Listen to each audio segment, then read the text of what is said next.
what happened yesterday, has that put pressure on Israel to accept a ceasefire, perhaps sooner than it might have liked? I don't think so. I think the search to end the fire goes on all the time with a great deal of urgency by all sides. We too are very much interested to bring an end to it.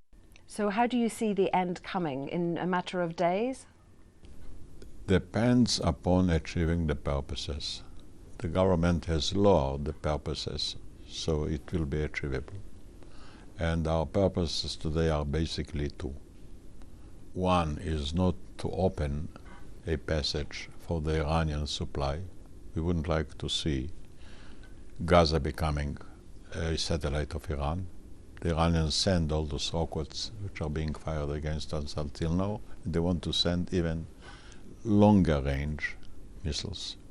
Already 1 million people are covered by missiles. In shelters, people don't see it in television, but we know it every day. And the second is to bring an end to terror, not just to fire. If I may go back to yesterday and the loss of civilian life, I mean, some regard this as a turning point in this conflict. And I'm wondering, although Israel has a right to defend it itself, what about the issue of proportionality? It is a turning point, but it didn't start yesterday. Like to use children as a shield to cover arms, and they fire from them, like to use mosques as an arsenal, like to use hospitals to cover their terrorists. In that case, there was fire from the school. And among the people that were killed there is the group, there is the team that sent fire, that fired against Israel.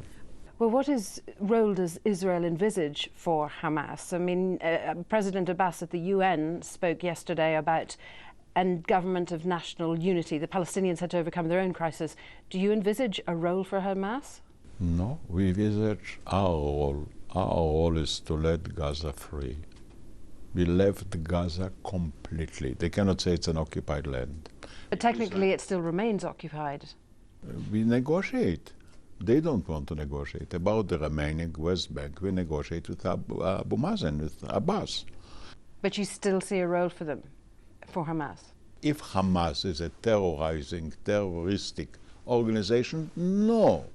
Look, there are 3 problems for the whole Middle East, not only for Israel, that are the greatest danger to the whole Middle East. It's Iran and the 2 satellites, the Hezbollah in Lebanon that split Lebanon, and the Hamas in Gaza that prevents the creation of a Palestinian state. And I'm telling you, no matter what people are saying, we are listening, we are reading, in their heart, all of them would like to see. That's not the name Hamas, but an end to these unprecedented, brutal, ugly terroristic acts.